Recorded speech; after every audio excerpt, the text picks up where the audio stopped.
So without further ado, I will introduce our first speaker, Marco Gonzalez, who's actually now employed by the Pest Management Agency. And Marco is formerly employed by Assure Quality, and you have AP1 status, which means Marco is actually legally entitled to search and destroy. So I'll leave it to you to take from here. Thank you.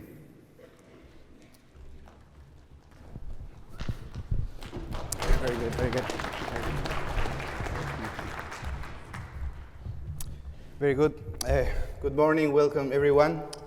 Thank you for the opportunity to share with you what we are working with. So today basically, I'm just gonna give a short presentation explaining about why we are required to carry out surveillance activities, and then I will give you some case studies of recent enforcement actions to undertake.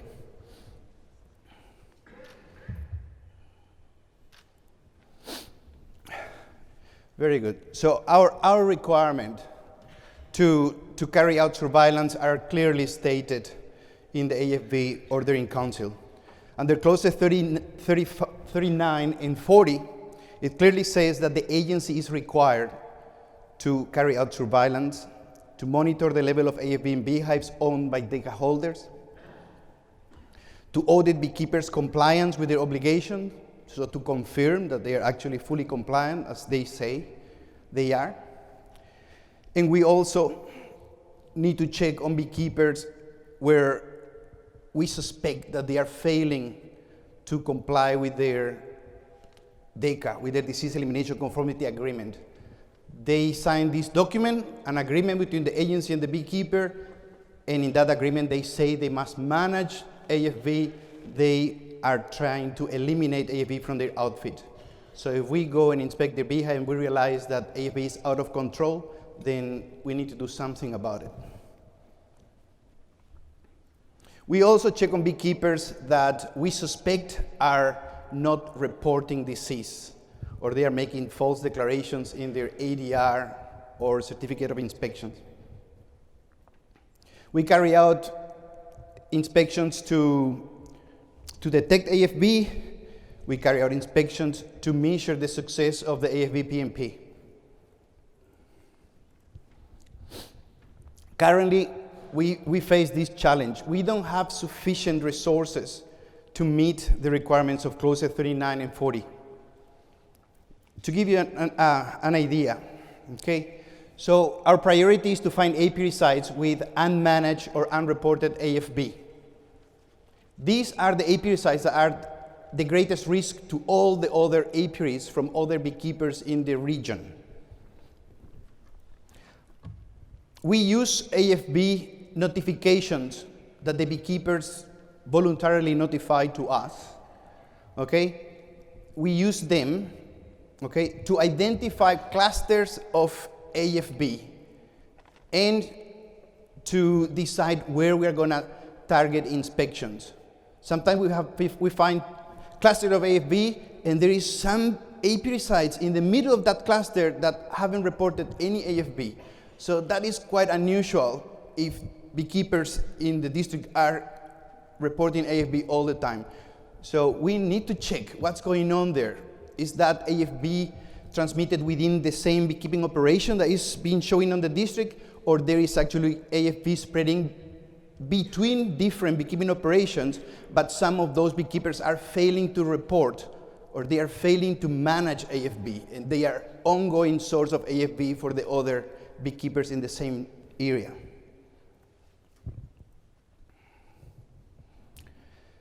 And basically, when we go in the field and we identify that there is a beekeeper who is having AFB at a higher than 10% AFB, hive infection rate, then we take the decision that we need to intervene.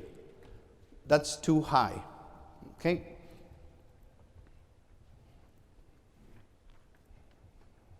And now I will just show you 3 examples of the 3 operations that we needed to intervene within the last 7 months. Okay, first case study. Small commercial beekeeper defaulted on his DECA agreement. When we say defaulted on his DECA agreement, we are saying has more AFB than 10%. Okay? So we identified that he got more than 10% AFB, so we decided to do surveillance. We checked 144 hives, so basically all the beehives that he has registered with the agency. We found 23% of the beehives with physical signs of AFB. 51.6% of occupied apiary sites got AFB. So that means that many of the apiary sites were empty. Okay? So, but the apiary sites that got beehives, 51.6% of them got AFB on site.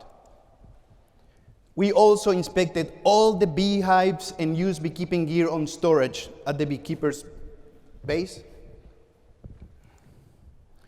We revoked the DECA. All AFB-infected hives were destroyed on default. And we also ordered to destroy suspect AFB-contaminated gear that we found on site.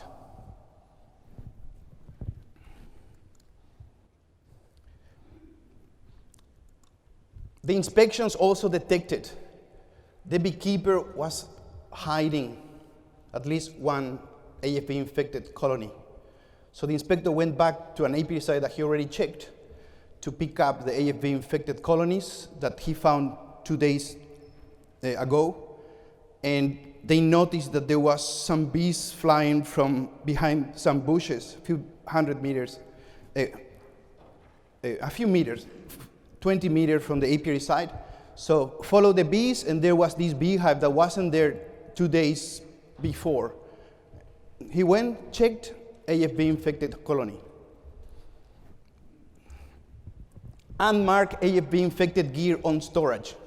So our inspectors and myself, because I took part of the operation, we found contaminated beekeeping equipment mixed with clean, non-contaminated beekeeping equipment in the honey house without being marked, isolated, separated. We also found contaminated beekeeping equipment exposed to honeybees. Our inspectors found evidence of shock swarming, which is an illegal practice for managing AFB. They also found evidence of scorching, another illegal practice to sterilize AFB-infected woodware.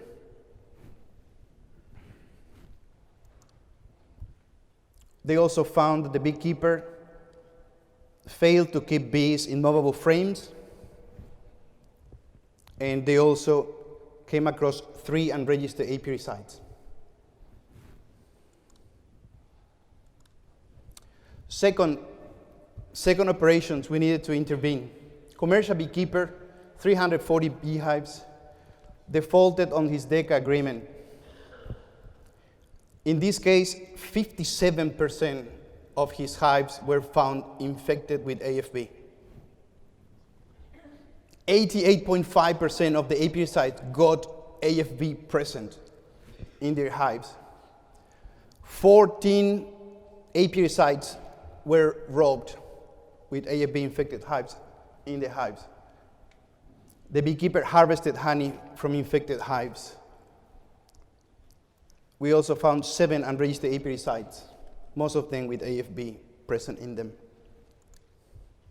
All infected gear got destroyed on default. The DECA was revoked, and the beekeeper was ordered to destroy all suspect AFB contaminated gear that he had on storage. Third case study. Commercial beekeeper, about 900 beehives, defaulted on his DECA agreement. Initial surveillance suggested that he got about 20% infection rate. We decided to revoke the DECA. We went to do 100% inspection on all his beehives.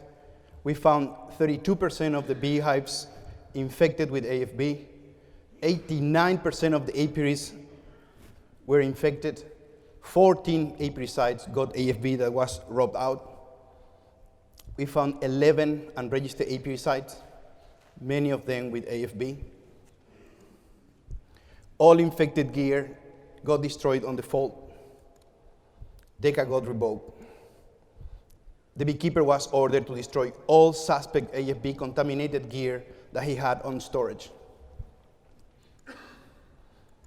The inspections also detected evidence that the beekeeper was recycling AFB infected frames. Evidence that the beekeeper was removing frames showing signs of AFB from infected colonies and replacing them with new frames in an attempt to manage AFB.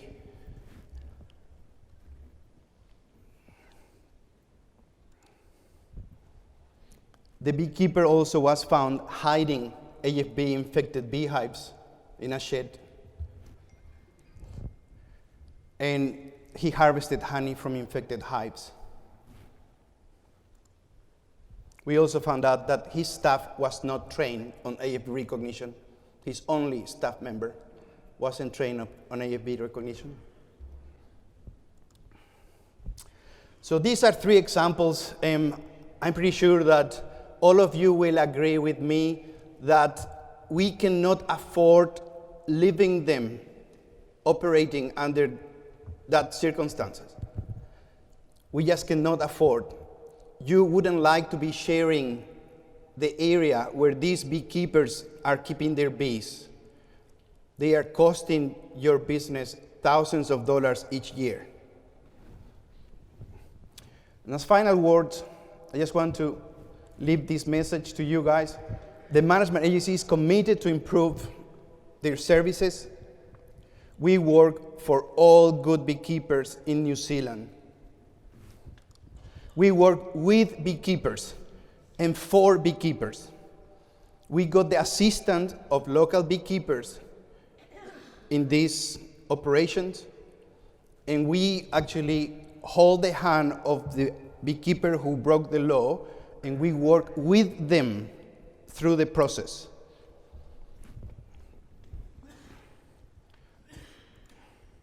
We want to hear from you.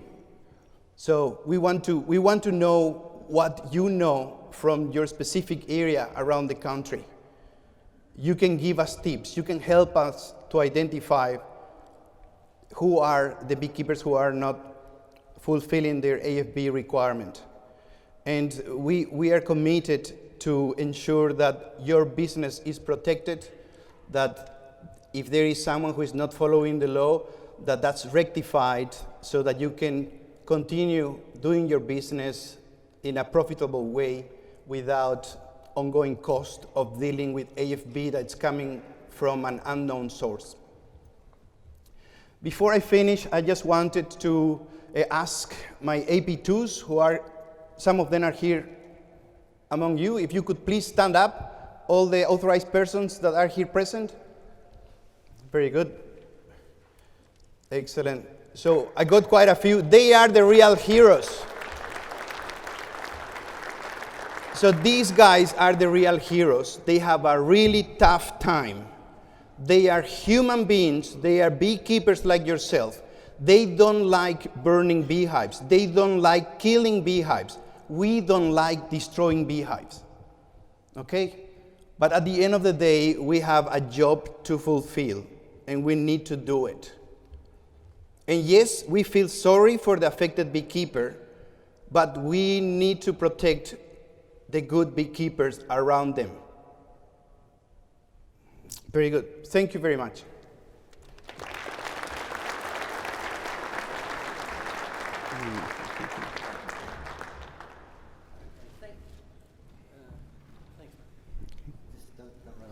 Thanks, Marco. Interesting, that photograph there probably looks to me like a whole bunch of plastic frames going up in smoke. Environmentally, folks, big question marks. Yeah, putting all that aside, we've got a little bit of time for a couple of questions for Marco here now. We're also going to have a question session later on, just rules of engagement. Come out fighting by all means, but no punching below the belt and no biting in the clinches. Really what we want you to do is actually ask a question, not necessarily stand up. This is a big arena, but it's not Eden Park, so we don't need a grandstand. Okay, so if we could just have the questions to the point, please. Pam, you were first off. I just want to ask Marco, within the law, what can he do for those beekeepers now? Where are they now? And where will they be in 5 years' time? The cases? Yeah. Yes, okay. Did everybody get that question? Pam asked what's next? What's next for these beekeepers that have been put through this process, which is the legal process, but what is next for them? It's a fair question. Very good. When the management agency issues a default notice to the beekeeper on day 1, when we intervene in the operation, we explain to them what's going to happen in the near future. So we did 100% inspections, and we tell them, we will keep doing 100% inspections on your beehive every 6 months at your cost, and we will destroy every AFB we find at your cost until your level of AFB found by our AP2s becomes lower than 1% of your operation. Once the AFB level drops to below 1%, they will be left to deal with the residual AFB by themselves. And they'll have the right to reapply for a DECA?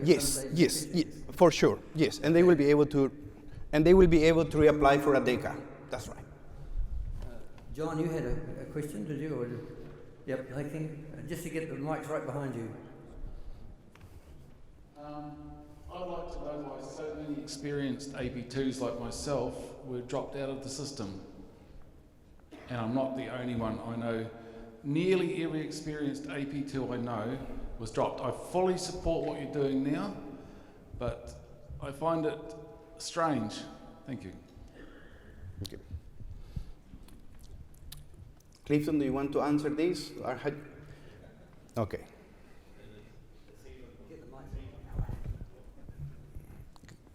Mike.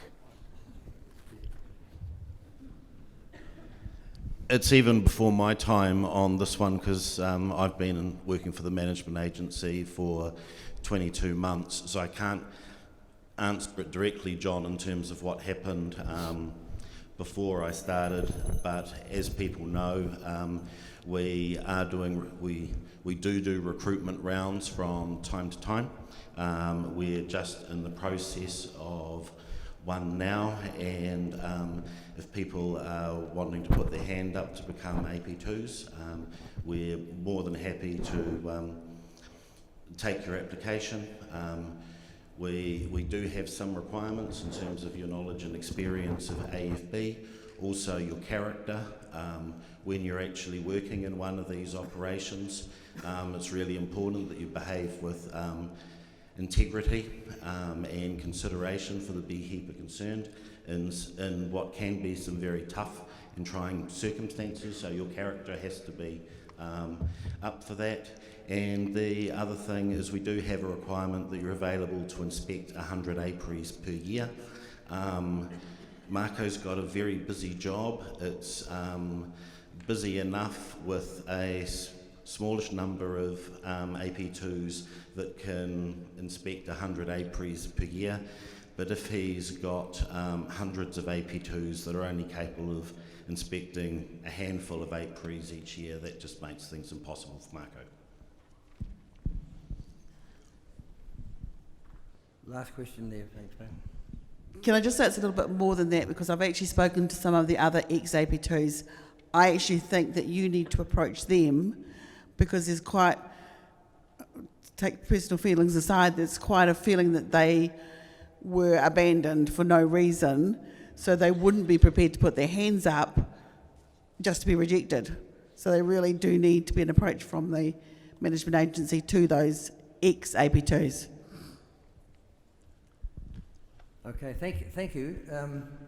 One last question here.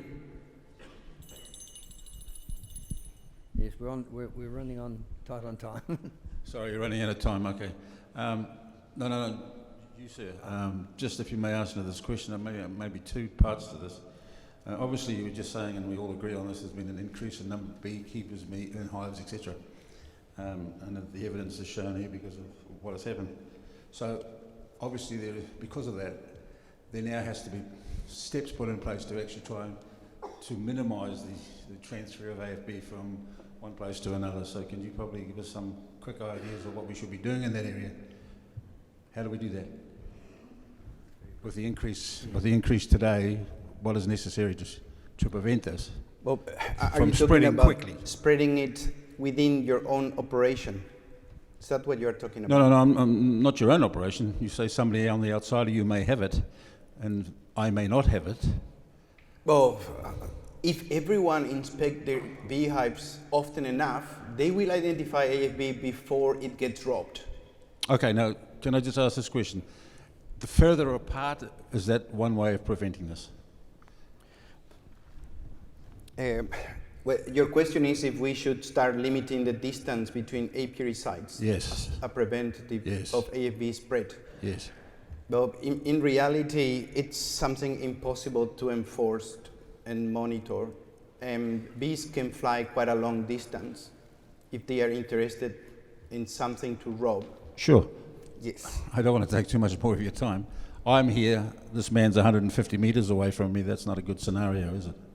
No, If both of you, sorry. If both of you are good beekeepers, then the risk should be minimum. Right. If both of you, we have situations around the country where we have commercial beekeepers operation reporting quite a high level of AFB, okay? Not yet the threshold that we will interfere, but we have made surveillance around their apiary sites to see if they are spreading disease to the neighbors.